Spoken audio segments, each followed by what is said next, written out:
Et la revue de la presse en ligne mettront un terme à ce 20h qui démarre tout de suite.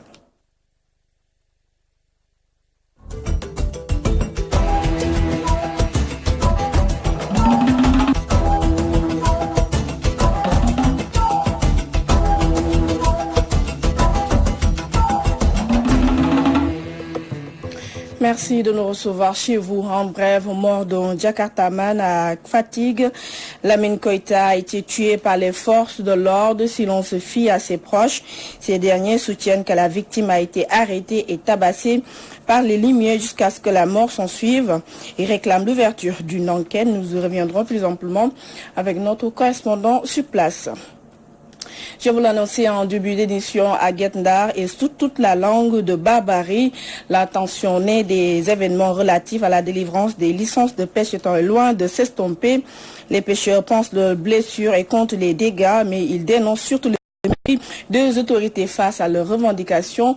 Voici le porte-parole Mambiram Faye, interrogé par Gabriel Barbier. En plus de nos parents, nos enfants, y compris des bébés, qui aujourd'hui souffrent à cause des grenades lacrymogènes. Ce n'est pas une façon vraiment de légaliser cette violence. Au contraire, nous la condamnons. Toutefois, il faut comprendre que la population guindérienne était partie tout simplement demander leur licence. Au lieu de les recevoir ou bien de les répondre, ils nous ont envoyé des forces de l'ordre qui, je le rappelle, leur mission première demeure le maintien de l'ordre. Mais pas, c'est-à-dire ils ne devaient pas mater les gens. Donc au lieu de les répondre, on nous a envoyé des forces de l'ordre. Donc la population ne pouvait que se défendre. Maintenant, ce qu'il faut signaler, c'est que ce qui est à l'origine de tout ceci consiste et reste cette commission-là, qui aujourd'hui, et je parle au nom de la population, n'est plus légale, elle est illégitime. Nous allons nous constituer et former une autre commission. Alors, quel est l'état des dégâts? Donc, on a perdu 40 pirogues, 6 machines 60, 2 machines 15, 2 machines 40 et 12 000 litres d'essence. En tout et pour tout, nous avons perdu 250 millions. C'est pour dire qu'il y a des dégâts un peu partout. Et cette situation vraiment ne doit plus se répéter. Je demande, pour terminer, à l'État vraiment de venir parler sans intermédiaire à la population guindérienne. Parler directement avec les pêcheurs, pas par personne interposée. Parler de la brèche, parler de l'exploitation du gaz. Ceci consiste des bombes à retardement. S'ils ne le font pas vraiment, cette situation vraiment risque de surgir. L'État aurait dû vraiment les recevoir. Il est là pour ça, pour recevoir la population, les entendre et trouver ensemble une solution. Mais il ne l'a pas fait. Journée noire à la faculté des lettres et sciences de l'Université de Dakar ce lundi. Les étudiants dénoncent l'intrusion des politiques dans l'élection de leurs représentants. Ils pointent du doigt l'Alliance pour la République et menacent d'aller en grève. Voici le porte-parole, Moustapha Abba. Il s'est entretenu avec Mahmoud Yabigassama. La faculté a débuté la procédure ou bien le processus électoral depuis 3 semaines. Le doyen et son équipe qui avaient géré l'ensemble de ce processus-là ont respecté l'ensemble des critères, l'ensemble des phases qui étaient nécessaires pour organiser ces élections dans de très bonnes conditions. Jusqu'à la déposition finale des listes de délégués qui étaient validées et déposées, reconnues par l'amicale, autant pour moi, par l'administration de la faculté et sciences humaines. Malheureusement, à notre grande surprise, à 5 jours de ce vote, de cet scrutin-là, que nous avons appris que le maire national, le mouvement des élèves étudiants républicains, a un candidat, ou bien a des candidats au sein de l'Université de Dakar. Et ils cherchent à mettre leurs éléments partout dans l'ICAT. Et ça, on ne peut pas accepter. On ne peut pas accepter qu'on détourne aujourd'hui la volonté populaire des étudiants au détriment du mouvement politique, juste pour pouvoir contrôler le fonctionnement de l'ICAT. Et je veux en fait éveiller les étudiants de cette faculté-là. Vous ne devez pas accepter qu'on achète votre conscience. Vous ne devez pas accepter qu'on achète vos voix. Ça ne s'achète pas. Moi, je suis d'accord qu'un politique vient soutenir un candidat. Ça c'est pas le problème. Mais jusqu'au point de détourner la voix d'un étudiant pour la mettre pour quelqu'un d'autre, ça, je pense que c'est absurde et c'est trop. Il est temps de dire non. On doit arrêter. Il est temps que les politiques nous laissent avec notre faculté. Tout un chacun a quelque part, tout un chacun est membre d'un parti politique, mais ça c'est ailleurs, ça c'est à l'extérieur. Ici, nous défendons les étudiants. Ici, nous parlons des problèmes des étudiants. S'il y a de faire face avec un gouvernement pour régler les problèmes des étudiants, on le fera. On est capable de tout et on attend également de tout. On sait très bien ce qui se passe. Les menaces, nous les recevons, nous faisons tout, mais nous allons jamais reculer. Parce que ça, c'est un combat de principe et on le mènera jusqu'au bout. Si le train express régional tarde encore à rouler, c'est dû à des erreurs de planification. C'est en tout cas ce que révèle le porte-parole de la présidence de la République. Invité de la rédaction de Walf Quotidien, Abdoulatif Coulibaly souligne que des rectifications seront apportées. Les propos de Abdoulatif Coulibaly sont recueillis par Hassan Gueye et Mami Kanté. Des erreurs de planification, ça peut arriver. Et c'est arrivé, il faut le constater. Mais ce n'est pas la fin du monde. C'est une erreur de planification dans la gestion du calendrier, dans l'exécution du travail. C'est arrivé. Il faut l'assumer et avancer. Je n'ai pas géré ce dossier, je ne le comprends pas dans le fond. Vous dire c'est les techniciens qui sont allés, mais les politiques écoutent toujours les techniciens qui communiquent. Mais les techniciens eux-mêmes peuvent se tromper. Ils ne se sont pas trompés volontairement. Mais il y a eu des calculs qui n'ont pas abouti. Là, ils vont rectifier avant. Voilà des choses qui arrivent, quoi. Mais c'est une question de planification. Pour moi, le plus important, c'est que l'État puisse valablement, d'ici l'an 2035, quand on sera 8 millions à Dakar, avoir des moyens de transport qui assurent un transport commode, garanti du point de vue sécurité, et on y va. Pour regretter qu'il y ait des planifications comme ça, tout le monde, à un moment donné, est frustré d'ailleurs. Et l'autorité encore plus, elle. Parce que son souhait, c'était de le mettre à disposition des Sénégalais au moment où c'était prévu. Mais voilà, il y a ça. Et vous aurez l'occasion de suivre de larges extraits qu'Abdoulatif Coulibaly a accordés à la rédaction de Walf Quotidien. Ce sera tout juste après l'édition de 20h. Et parlant présent de tout à fait autre chose, le pouvoir du président de la République Macky Sall ne donnera jamais de suite au rapport de la Cour des comptes. C'est en tout cas la conviction de Patimbo, selon le journaliste. En plus d'être une mascarade, l'actuel régime est devenu une mamelle foncière et financière où chacun se sert à sa guise. Voici Patimbo, interrogé par Chérif Sidi Al-Hayri Aïdara. Devient ridicule d'ailleurs à la longue de commanditer en tout cas des rapports qui épinglent une mauvaise gestion. 2015, 2017, 2018, les trois rapports faits en même temps parce qu'à chaque moment, il y a toujours un petit hic qui fait qu'on retarde la publication des rapports. Le président demande aux concernés de répondre, mais ce n'est pas aux concernés de répondre, c'est au président, parce que c'est le président qui les a nommés par exemple. C'est lui qui nomme aux emplois, il met des gens dans des situations de débauche. Les gens font de la débauche et puis on les épingle et puis on passe dessus. Au fond, depuis quelque temps, le pouvoir est un peu dépassé par la situation au Sénégal. Depuis 1 an exactement, depuis février. Vous avez dit ce matin, que fait-il de ces 58%? Au moment où il est bien élu, il a plus de problèmes pour gérer son parti, pour gérer le pays. L'État, c'est un peu une certaine mascarade. Cette mascarade se poursuit sous Macky Sall, ce qui ne devrait pas se faire, parce que lui, au moins, on avait espoir qu'étant jeune, il avait encore une carrière. Le pouvoir, de manière générale, c'est une mamelle financière pour tout le monde. Et bon, chacun se sert comme il peut. Et puis la déclaration de l'ambassadeur de France à Dakar qualifiant le combat de Frappe France Dégage de lutte sans queue ni tête a choqué une partie de l'opinion. À l'université de Dakar, les étudiants regrettent cette sortie et saluent le courage de Guy Marius Sagna et compagnie. Suivant le reportage de Sénébassar. Le combat que mène Frappe France Dégage est inutile. Cette déclaration de l'ambassadeur de France à Dakar suscite la colère des étudiants de l'université Cheikh Anta Diop. Ces jeunes s'en prennent à Philippe Lalliot. Vous savez que ce qui est plus désolant pour une autorité, c'est de ne pas heurter la sensibilité d'une population. Et ce que l'ambassadeur a dit à propos du mouvement Frappe Dégage, je pense que pour nous, c'est inconcevable. Ce sont des personnes intellectuelles qui se sont levés un jour et qui ont diagnostiqué donc, la situation dont le Sénégal est en train de vivre actuellement, dont nos parents ont vécu, dont nos arrière-parents ont vécu, et ils ont mis en place ce mouvement revendicatif pour essayer au moins d'améliorer certaines conditions de vie, certaines conditions de santé et certaines conditions de sécurité. La colonisation déguisée du Sénégal par la France bloque notre économie, selon Abouka. Je vois que c'est tout à fait normal que des jeunes ou bien en tout cas une structure lutte pour que la France dégage, pour que en tout cas la France libère. Vous voyez, depuis 1960 jusqu'à présent, on a, soi-disant, on a eu notre indépendance.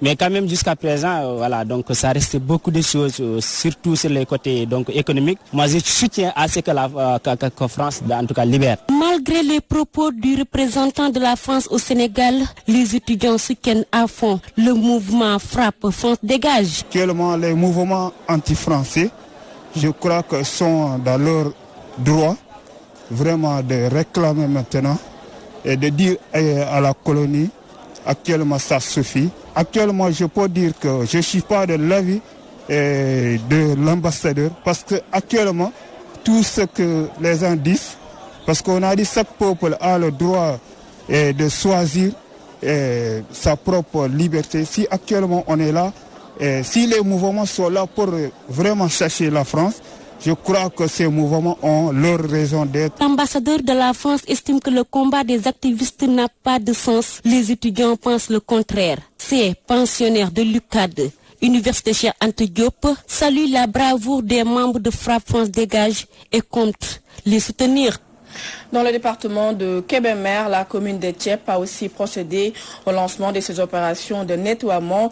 Le maire de la localité en a profité pour inviter le gouvernement à appuyer davantage les collectivités territoriales. Dans ce reportage de Marc Aéré. Casquette bien visée sur la tête, un masque pour se protéger de la poussière et râteau à la main. Le maire de Thiep donne ainsi le ton pour le démarrage des Cleaning Days dans sa commune. Accompagné du sous-préfet de Ndande, Mohamed Dia a mobilisé tous les 88 chefs de village, les responsables des femmes et des jeunes pour faire de Thiep l'une des localités les plus salubres.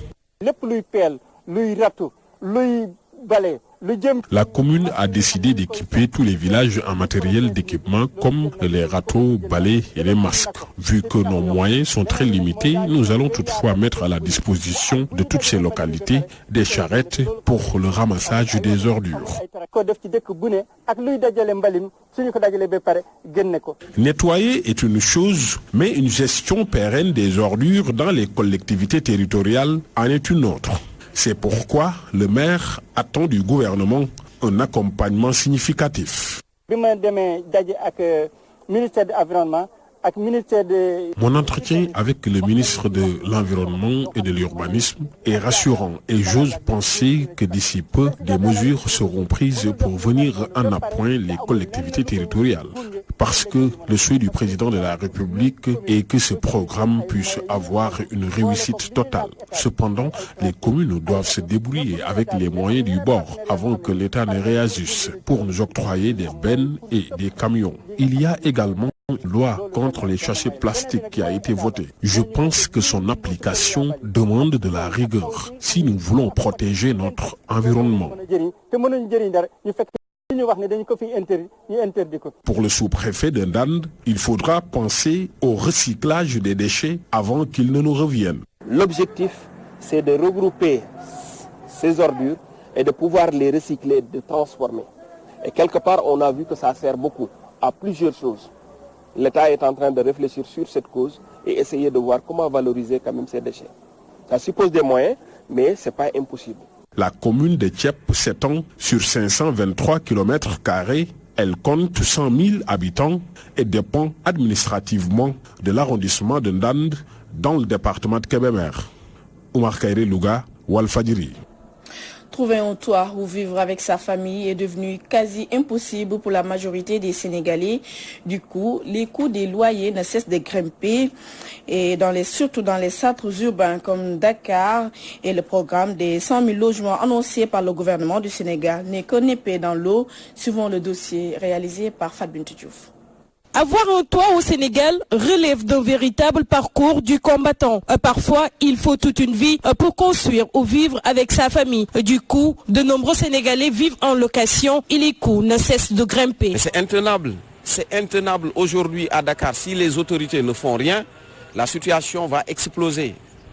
On parle de denrées de première nécessité et autres là, mais la location est pire.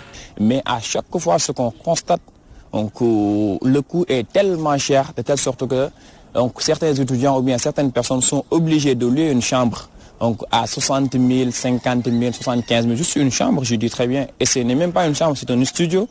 Et qu'ils vont essayer de partager à 5 et à 6 personnes. Donc le loyer est très cher. À cela s'ajoutent les appartements qui actuellement, si vous n'avez pas 250 de plus, vous n'aurez pas de loyer. En plus de la cherté du loyer, beaucoup de Sénégalais dénoncent une discrimination flagrante. De plus en plus de bailleurs préfèrent louer aux étrangers. Mais néanmoins, même si les étrangers payent des milliards, on ne devrait pas accepter à ce que vraiment aujourd'hui les Sénégalais sont mis au-dessus des étrangers. Donc j'aimerais dire que même si les étrangers payent plus de 50 milliards, on devrait respecter l'homme sénégalais. Évidemment, les étrangers sont beaucoup plus favorisés. Moi, j'en sais quelque chose. Et si tel est le cas, je pense que l'État aussi devrait en prendre. Je pense que s'il devrait avoir des discriminations, ça devrait être en faveur des Sénégalais qui sont là, qui résident ici. En plus des frais réclamés par les courtiers, il faut verser parfois jusqu'à 4 mois d'avance, ce que certains de nos interlocuteurs qualifient d'arnaque pure et simple. Maintenant, il n'y a pas de... moi, je ne sais pas encore après. Là, on nous dit que, c'est-à-dire, le courtier, il faut faire des fois, les courtiers demandent plus de 2000 francs.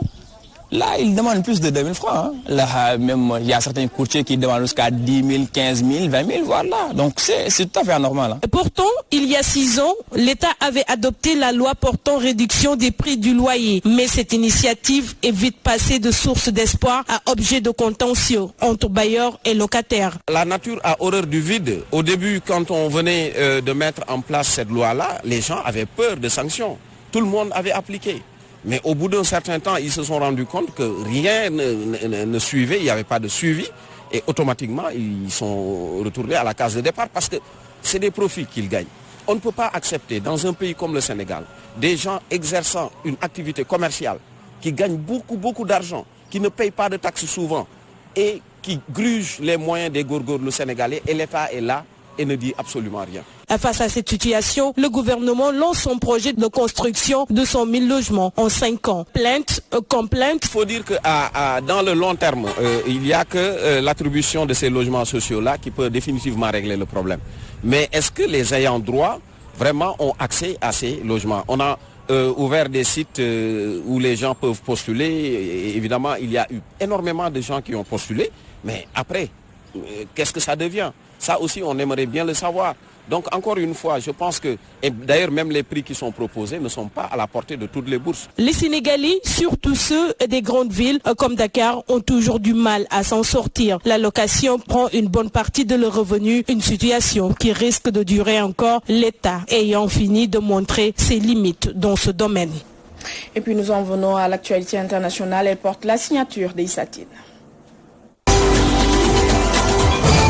Dans une interview accordée ce lundi à RFI et France 24 à Addis Abeba, le président du Mali, Ibrahim Boubacar Keïta, annonce pour la première fois l'ouverture d'un dialogue avec les chefs djihadistes Iyad Ag Khali et Amadou Koufa. IBK révèle également que l'armée malienne devrait arriver vendredi à Kidal, cette ville du nord du pays qui échappe à son contrôle depuis 6 ans. L'armée malienne a entamé même ce lundi son déploiement vers Kidal afin de reprendre le contrôle de cette ville, a annoncé un membre du commandement. Dans un contexte de grave détérioration sécuritaire au Mali et au Sahel, le retour de l'armée nationale à Kidal, aujourd'hui sous contrôle d'ex-rebelles Touareg, est anticipé comme une affirmation forte d'un rétablissement de l'autorité de l'État malien qui ne s'exerce plus sur de larges pans du territoire.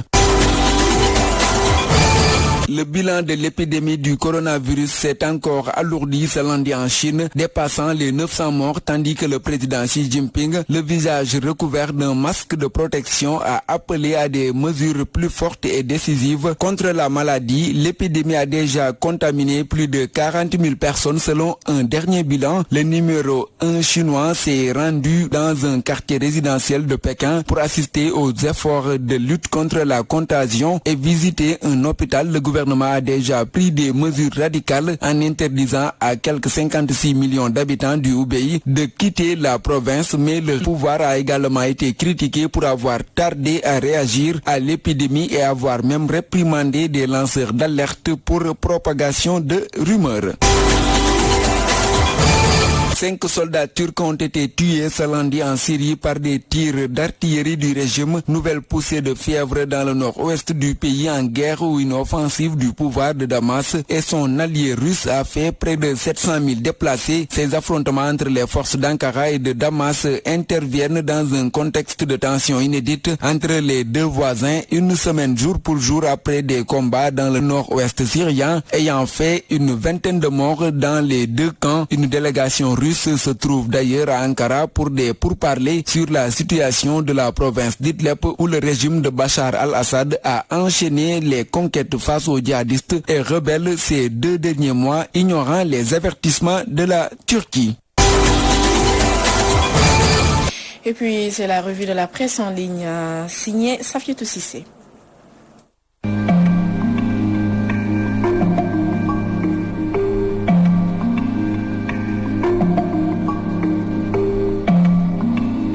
Bonsoir. Démarrons avec l'archevêque de Dakar qui, dans Sénéweb, estime que le peuple sénégalais est prisonnier de ses hommes politiques. Nous sommes prisonniers des politiques. Le politique doit être au service de la cité. Mais aujourd'hui, à travers des querelles politiciennes, on prend en otage la population qui n'a plus d'autre visée que d'être du bon côté pour bénéficier d'un certain nombre d'avantages, a dénoncé Monseigneur Benjamin Ndiaye dans Sénéweb qui cite le quotidien Critique. Enchaînons cette fois-ci avec Canal 221.com qui rapporte que les travailleurs de SEN'EAU menacent de se faire entendre si le ministre Serigne Mbaye Thiam ne diligente pas leur dossier. Il reproche au ministre de l'eau et de l'assainissement de traîner les pieds alors qu'il a reçu des instructions du président de la République Macky Sall. En assemblée générale, les travailleurs ont fustigé le retard noté dans le versement de l'enveloppe destinée à leur avancement. Il y avait une polémique entre la Sénégalaise des eaux, la SDE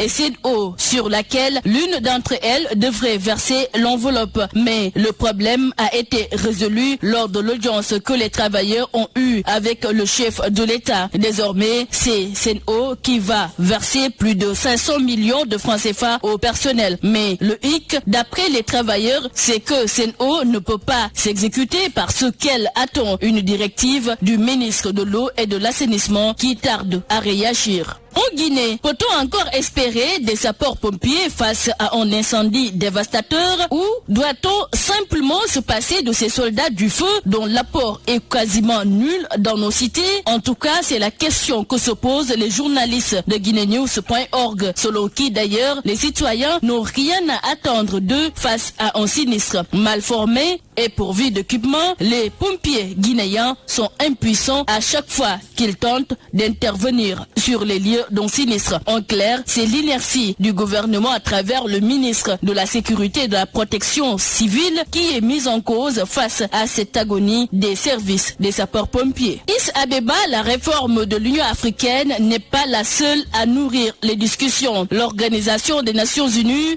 elle-même est également à l'honneur et notamment son Conseil de sécurité que tous espèrent réformer. À en croire Jeune Afrique, d'un forum international à l'autre, de Dakar à Addis Abeba, en passant par Doha, il suffit de tendre l'oreille pour entendre très clairement les critiques à destination de la lointaine New York. On y condamne l'impérialisme de la communauté internationale, voire le néocolonialisme des grandes puissances. retenir des débats sur cette question d'une brûlante actualité, s'interroge l'observateur Palga qui écrit que, pour paraphraser l'Ecclésiaste, on dira qu'il n'y a rien de nouveau sous nos tropiques. Les années se suivent et se ressemblent avec leur cortège de malheurs, guerre, maladie, famine, déplacement forcé de population, pauvreté, bref, autant de symptômes du sous-développement dans lequel vétèchent la plupart de nos pays. Comment conjurer ce sort qui fait désespérer nos États plus d'un siècle après les indépendances? Le site note et fait remarquer que les sommets de l'Union africaine, tout comme ceux des organisations sous-régionales qui travaillent à créer une synergie d'action à même d'impulser le développement du continent, se suivent et se ressemblent. On y entend des discours savants faisant un diagnostic clinique perspicace des maux dont souffre notre continent, avec à la clé des propositions de solutions qui font rêver. Hélas, le bas blesse toujours quant à leur mise en œuvre. Pourquoi? Parce que la volonté politique de nos gouvernants n'est pas aussi forte que la tonalité de leur discours, et surtout parce qu'ils ont la fâcheuse habitude de tendre la sébile pour avoir le nerf de la guerre. Quand s'y ajoute la mauvaise gestion des maigres ressources dont disposent nos États et aussi leur prédation par les multinationales, rien d'étonnant que le sous-développement devienne endémique sous nos tropiques, en proie à des crises inextricables. Et Neteli.com de rappeler que ce samedi à Addis Abeba, à la veille du 33e sommet de l'Union africaine, les chefs d'État ont fait un plaidoyer en faveur des pays du G5 au Sahel. C'est ainsi qu'ils ont affiché leur ferme volonté de voler au secours de la force conjointe anti-djihadiste. Le nouveau président en exercice de l'Union africaine, le Sud-Africain Cyril Ramaphosa, devrait organiser en mai prochain à Pretoria un sommet extraordinaire sur la lutte contre le terrorisme à l'échelle du continent. Sur le Sahel, il y a des appels forts à la solidarité de la part des chefs d'État du G5 Sahel. Nous apprend par ailleurs le site. Par ailleurs,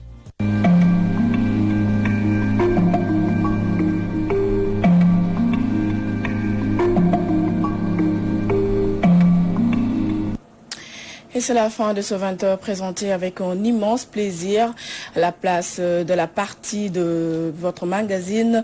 L'édition du soir, nous vous proposons l'entretien que le porte-parole de la présidence a bien voulu accorder à la rédaction de Walf Quotidien.